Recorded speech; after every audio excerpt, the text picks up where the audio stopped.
Sindicato dos Trabalhadores Rodoviários de Santos e Região. Oferece aos seus associados assistência médica e odontológica, assistência jurídica e entretenimento. Associe-se. Avenida Conselheiro Nébias, 262, Vila Matias, Santos. Telefone 3228-9200.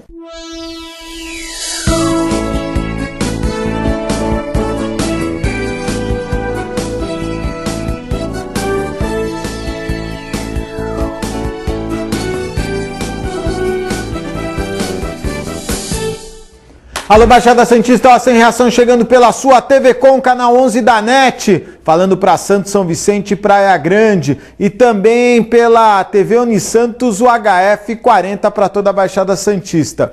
Nós estamos recebendo a presença do meu amigo, Dr. Clemente. Ele daqui a pouco vai comentar com os nossos telespectadores assuntos referentes à saúde, né? E cada vez mais os temas que envolvem a saúde são mais expressivos, né? Desde a chegada de novos médicos para a região, mas também, não a região, mas para sim todo o país, mas também o atendimento público. Um questionamento muito grande que se faz é se o sistema SUS está funcionando adequadamente. Muitas críticas no volume de pessoas que se encontram nos PS. Naturalmente que esse não é um problema só do serviço público, os planos de saúde também enfrentam essa dificuldade. E nós tivemos aqui recentemente o superintendente da Santa Casa que alertou para um problema gravíssimo, a falta de leitos. Clemente, boa tarde, obrigado por vir ao programa.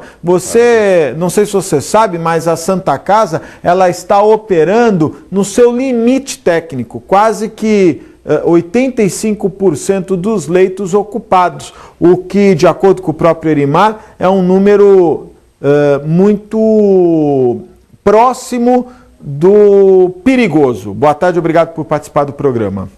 Boa tarde, Augusto. Boa tarde ao nosso telespectador, toda a equipe. É realmente um número preocupante. 85% é praticamente no limite. Ninguém trabalha. A maioria dos hospitais trabalham num patamar um pouco menor, né? Você não pode trabalhar. Porque a impressão que dá, não, o melhor é que trabalha no limite. Mas não há suporte. Você tem que imaginar os vários problemas que existem, desde um equipamento que pode quebrar, lógico, né? Uma UTI que tem que ser mantida, leitos de UTI, leitos de internação, enfim, os vários setores de um hospital, eles têm que ter manutenção constante. Então 85 realmente está no limite da capacidade aí. Normalmente os hospitais trabalham com um número menor. Você pode pegar um Einstein, um sírio-libanês, ninguém trabalha com capacidade de 90%, 100% ou mesmo 85%. Quer dizer, isso é preocupante porque, como você bem disse, a Santa Casa, na realidade, ele ficou quase como o único hospital filantrópico, né? É verdade. E o de maior porte, né? De maior porte. Onde você faz as principais intervenções. Exatamente. E as demandas são muito grandes. E pior do que isso, porque nós estamos falando de demanda de Santos, mas nós temos toda a Baixada Santista, Vale do Ribeira. Vale do Ribeira, que por mais que você tenha um hospital nas respectivas regiões, eles acabam migrando para Santos, porque supostamente Santos tem vamos dizer assim, uma medicina mais sofisticada. É uma medicina...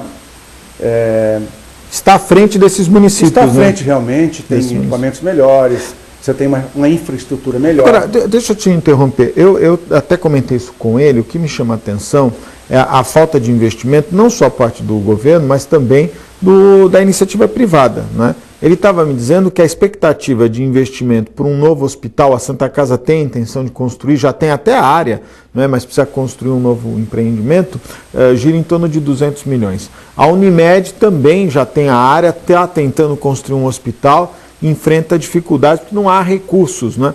Me chama a atenção que eu li uma reportagem, acho que até comentei isso com você, que há uma carência de investimentos na área da saúde, não é só em Santos, em São Paulo não se constroem novos hospitais há não sei quantos anos. Os que já estão é que aumentam um pouco a sua capacidade, o HCOR, o Sírio-Libanês, o Albert Einstein. Mas a minha crítica vai para o BNDES, porque a gente vê o BNDES financiando tanta coisa, né? Financiando fusões de empresas, financiando empreendimentos que às vezes se perdem, né? A gente viu no Nordeste diversos resorts que tiveram financiamento do BNDES. O BNDES financiou fusões de empresas fora do país. A Ambev, quando se fundiu com a cervejaria nos Estados Unidos, tem dinheiro do BNDES ali, o Eike Batista, e o BNDES não consegue criar uma linha para a construção de hospitais, ô Clemente? Até existe a linha, mas o problema é você conseguir esse financiamento. Você falou muito bem, a semana passada na Folha de São Paulo, falando que o Brasil agora estaria financiando projetos para várias empresas na Argentina. Mas tem projetos na África, inclusive. Quer dizer, você teria que priorizar realmente interno e dificultar menos, porque o que acontece? Quando você vai fazer um financiamento via BNDES, você tem que pagar um pedágio, muitas vezes tem que pagar um pedágio. Né? Para conseguir isso aí. Quer dizer, então uma fatia desse investimento já se perde. Então, por quê? Porque a dificuldade é tão grande para você conseguir ter acesso, né? Que o cara acaba se sujeitando. E várias pessoas te falam isso, né? Porque o banco, tudo bem, o banco cobra uma participação pela mas para o projeto andar, nós estamos falando para o projeto andar. Essa é uma dificuldade. Ou você paga um pedágio ou você tem dificuldade de conseguir. Dos carimbos. E não é que o governo exige isso, é que a própria situação de dificuldade faz com que as pessoas, às vezes, se submetam a isso aí. Você sabe que eu ouvi uma pessoa reclamar da Petrobras, dizendo o seguinte: hoje, para você prestar serviço para a Petrobras, ou você tem que ter um sócio que seja funcionário do setor administrativo, não aqui, é lá no Rio, da Petrobras, ou você tem que contratar uma empresa que normalmente são pessoas ligadas diretamente à Petrobras, porque a Petrobras criou uma dificuldade tão grande de você prestar serviços, né, que só um expert em Petrobras consegue prestar serviço. Você está dizendo do BNDES, eu também já ouvi muitas pessoas reclamarem da dificuldade de acesso às linhas de crédito do BNDES. Mas em contrapartida, a gente ouve tanto falar, o BNDES está aqui, o BNDES está ali, o BNDES está acolá, que você acha que é até fácil. Eu queria fazer aqui uma consideração com você, e nós já falamos em outros... Hoje a gente vai abrir um parênteses, em vez de falarmos diretamente de doenças, né, mas falar um pouquinho dessa falta de infraestrutura. Eu não estou dizendo do poder público. Isso é uma obrigação do poder público construir hospitais. Acho que a Baixada já está na hora de ter um segundo grande hospital estadual. Não dá para só o Guilherme Álvaro arcar com essa, ou ampliar o Guilherme Álvaro, enfim. Mas eu estou falando da iniciativa privada, né? Porque as pessoas que têm plano também se incomodam um pouco de pagar, a pessoa faz um sacrifício, paga o plano dela e não existe vagas. Por quê? Porque a demanda acabou ficando muito grande, né? E o suporte de unidades hospitalares diminuiu, né? O Anacosta é um exemplo. O Anacosta, que era um grande hospital, vem passando por mudanças administrativas, até para ser vendido, e diminuiu o atendimento de certa maneira. Então você começa a perder algumas referências. Isso é muito ruim para uma cidade como a nossa. Se fala tanto em crescimento, né, Clemente? Nós paramos no tempo agora. Eu particularmente, na área da saúde de hospitais, nós mantemos os mesmos hospitais de quantos anos? Acho que desde que você veio para cá... Não mudou nada. Não mudou absolutamente nada. O São Lucas aumentou um pouquinho, que é verdade. Era um hospital só ortopédico. O Anacosta teve um pequeno aumento, mas o número de vidas que tem o plano Anacosta praticamente... Aumentou sensivelmente. Aumentou muito, quer dizer... A Santa Casa tem mais de 120 mil vidas. Pois é. O Anacosta deve ter umas 110 mil vidas, então praticamente o hospital fica quase que exclusivamente para atendê-lo. Os planos, né? O plano próprio, né? Aliás. Então você... sobrou casa de saúde, praticamente Benê, uma parte da Benê. E a casa de saúde tem um problema sério de área, não é? De espaço. Espaço pequeno, inclusive eu tive uma informação que eles estão tentando construir um prédio lá, tem dificuldade para construir o prédio, razão de burocracia, enfim. Quer dizer, nós não temos...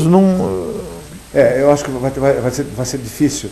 E os grupos de fora que, de certa forma, estariam interessados, eles têm medo de fazer investimento em Santos. É mesmo? Tem medo porque a dúvida, o ponto de interrogação é o seguinte: será que nós vamos, para sofisticar, eles acham que não tem cliente. E para fazer, vamos dizer, mediano, o medo de concorrer com a Unimed futuramente. É mesmo?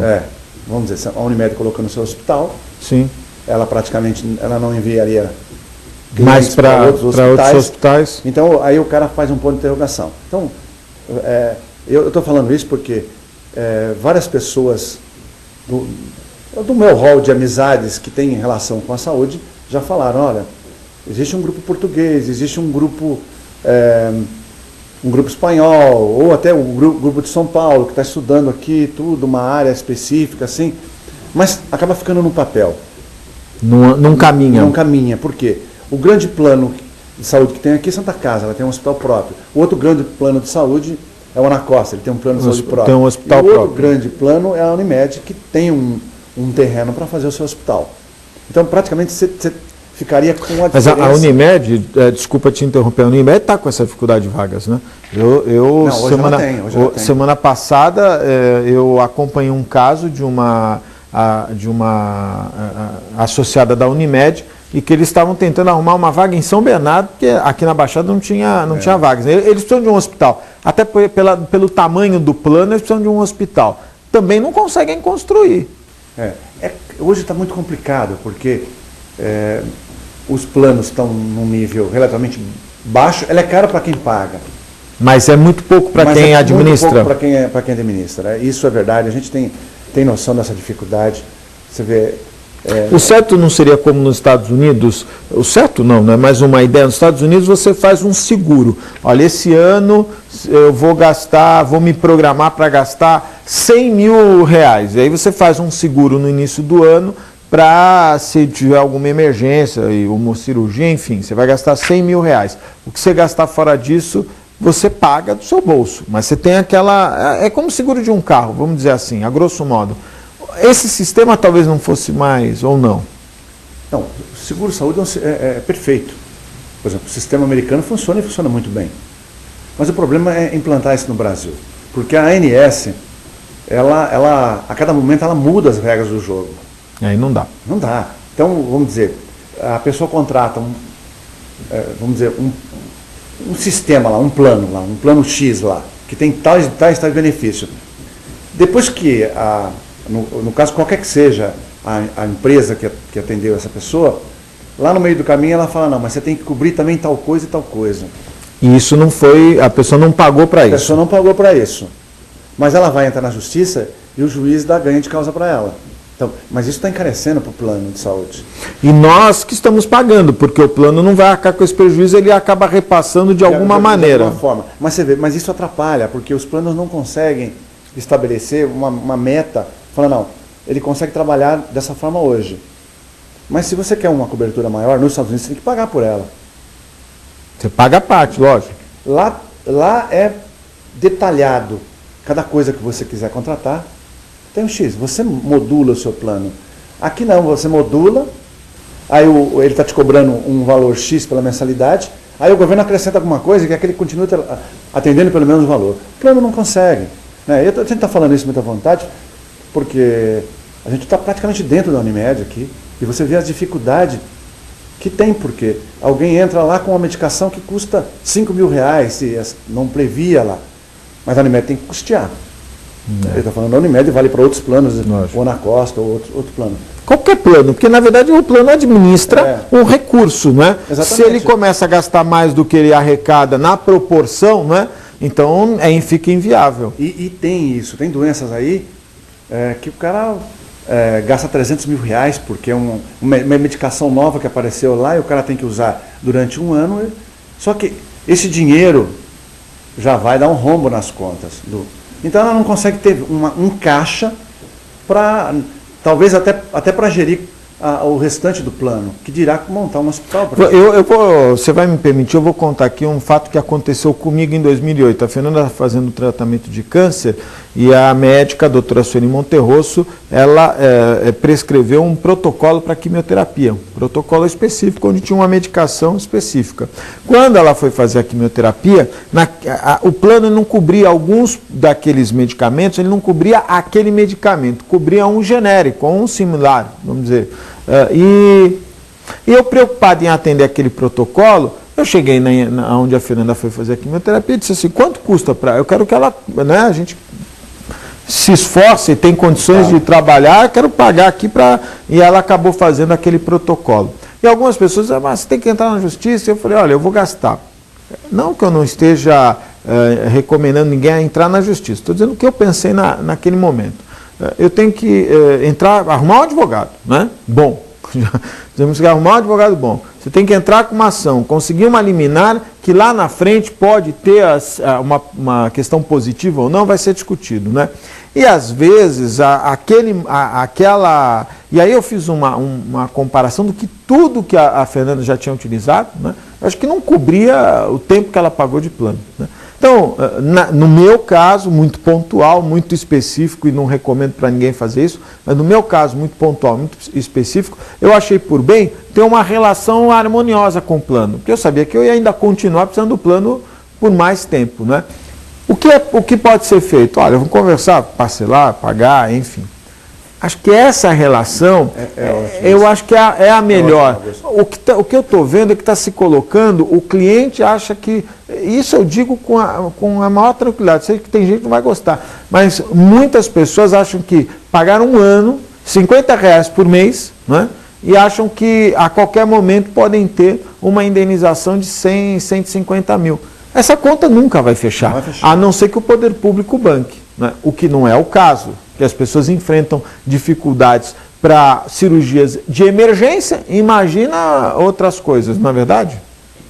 Isso é real. Agora, nos Estados Unidos, eu acho que a tua atitude foi elogiada, né, viu, Augusto? Nos Estados Unidos, está escrito, se você não tem direito, você não tem direito. Não tem direito. Você vai poder negociar com o seguro-saúde, vai poder negociar, vai poder fazer um financiamento, mas assim, não tem direito. Aqui no Brasil muda essa regra. Então, eu acho que realmente os planos...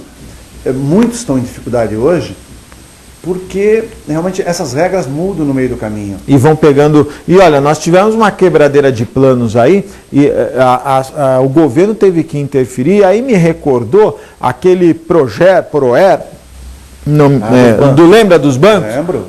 Porque não adianta, mudou a regra, isso sempre causa um transtorno. E no caso do plano de saúde, imagina as pessoas ficarem sem atendimento, é pior ainda. Nós temos que fazer um breve intervalo no Ação e Reação, é muito rápido, fica aí, eu volto já.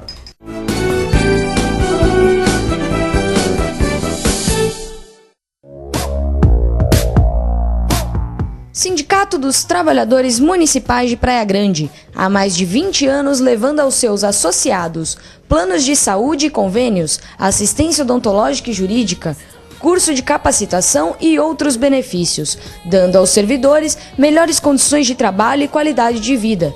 Para mais informações, acesse o site www.sindicatopraiagrande.org.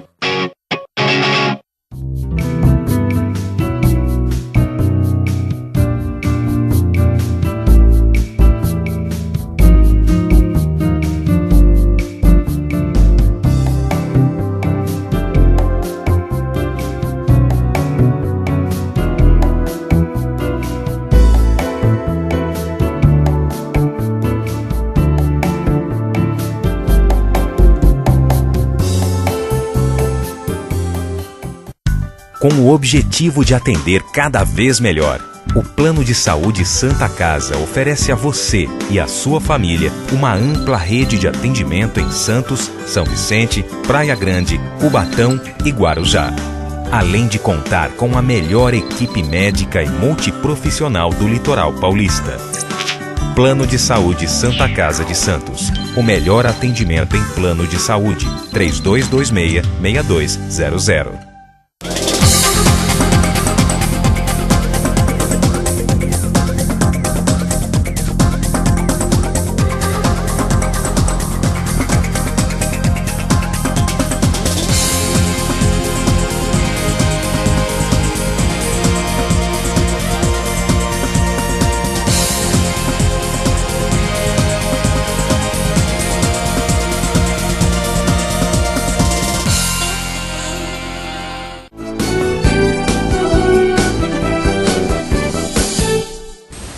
Estamos de volta ao vivo, 3224, sempre participante aqui, né, Thaisa? O nosso programa. E ontem, inclusive, o 3225-2568, não é isso?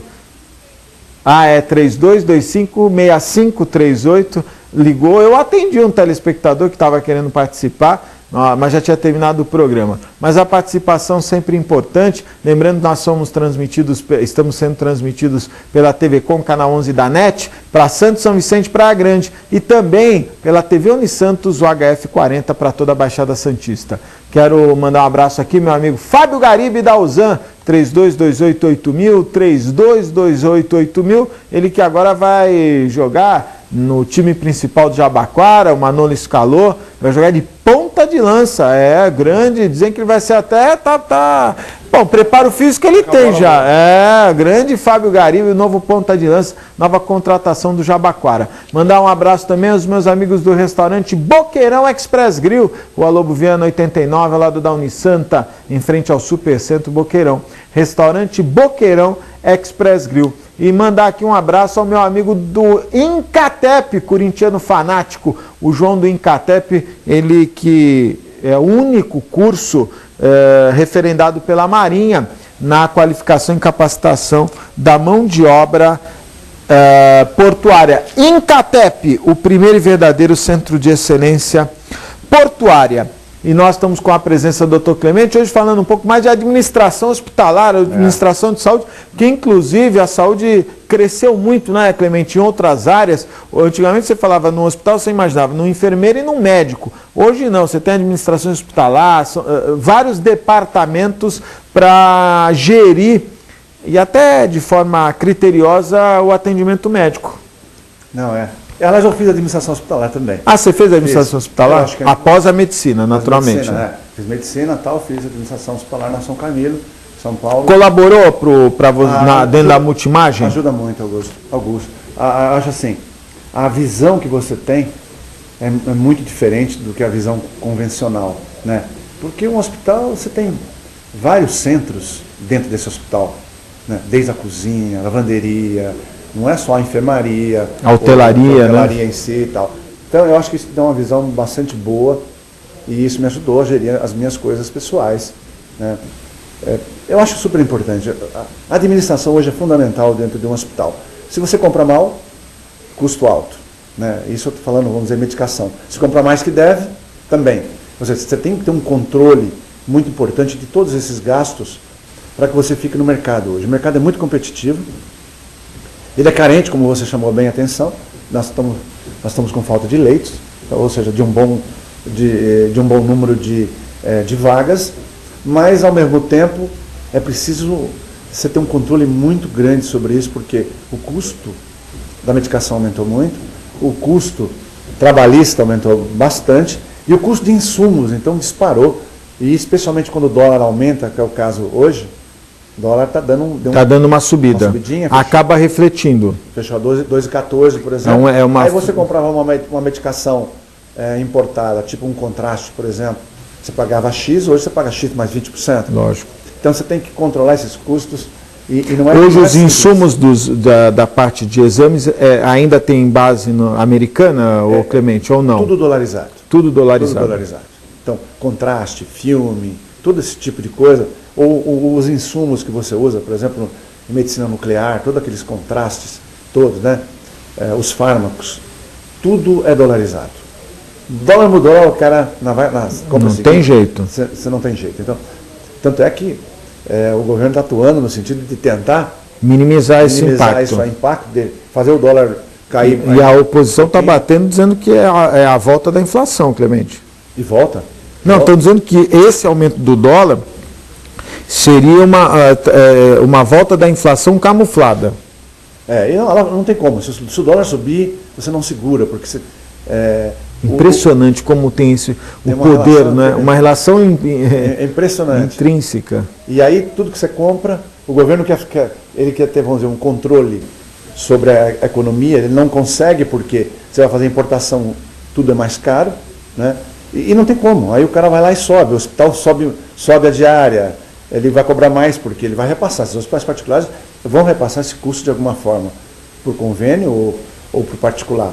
Então, aumenta a inflação mesmo, não tem saída. E olha, o brasileiro agora vai ficar mais raivoso, não é? Porque a partir do momento que você compra qualquer produto, na nota fiscal vai estar discriminado o valor dos impostos que você está recolhendo. Eu no Facebook ontem eu já vi diversas pessoas publicando notas fiscais, não é? Um lá me chamou a atenção, não me lembro qual era o produto, mas era uma nota fiscal de R$264, R$264, 117, portanto quase 50%, 45% era imposto. Então o cara pagou R$264 numa nota, R$117 era impostos, Clemente. É muito, hein? É muito. Não, tudo bem. Você cobrar impostos altos do cigarro, tudo bem. O vinho, você deve pagar 60%, a cerveja e tal. Tudo bem. Mas não dá na gasolina você ter o valor que você tem de impostos. A gasolina dá quase metade, 40 e tantos por cento. Não dá para você ter numa lata de ervilha essa, não é verdade? E sobretudo em produtos médicos. Nós estamos falando da área médica hoje. A área médica também está muito tributada? É muito tributada, extremamente tributada. Você pega a Argentina, por exemplo, Argentina, Chile, são dois lugares que eu visitei pessoalmente para conhecer o mecanismo de saúde ali. Você tem uma taxa única. Você pega o Chile, por exemplo, o IVA lá que você paga é 17% ou 19% de IVA. Isso está embutido todos os seus custos. Aqui não. Você vai importar um equipamento, vamos dizer, da área da saúde, você paga 60% de imposto. É muita coisa. É muito dinheiro. Então, para a saúde, hein? Para saúde. Nós não estamos falando de bar. Não. Nós estamos falando de saúde. Saúde, 60%. Então, encarece tudo, você tem dificuldade. E eu acho que deveria ser priorizado. Como o consumo da família pobre e tal. Cesta básica. Você tem que ela gira em torno de 30% dos impostos. É muito dinheiro. Porque não adianta cobrar 30% de imposto e depois dar o Bolsa Família. Então é melhor não cobrar o imposto, não é verdade? Não ter essa carga tributária nos gêneros alimentícios tão grande, para depois não ficar achando os vilões, o tomate, a cebola, o pãozinho. Clemente, um bom dia para você, obrigado. Obrigado, igualmente. Um beijo especial para o nosso telespectador. Obrigado para toda a equipe. Muito bom. Conversei com o Dr. Clemente ao vivo aqui no Ação em Reação. Nós estamos indo embora, mas voltamos amanhã, 1h30 da tarde, ao vivo, direto aqui dos estúdios da TV Com. Um forte abraço, uma excelente tarde, até amanhã, se Deus quiser e Ele há de querer. Tchau.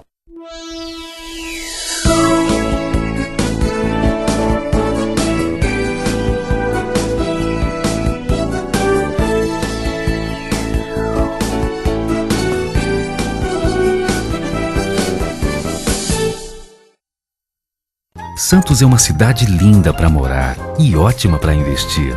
Por isso, aproveite os lançamentos do Grupo Mendes. Ville de France, na Aparecida. Vista livre para o mar e para a sua felicidade. 2 e 4 suítes. Lazer completo.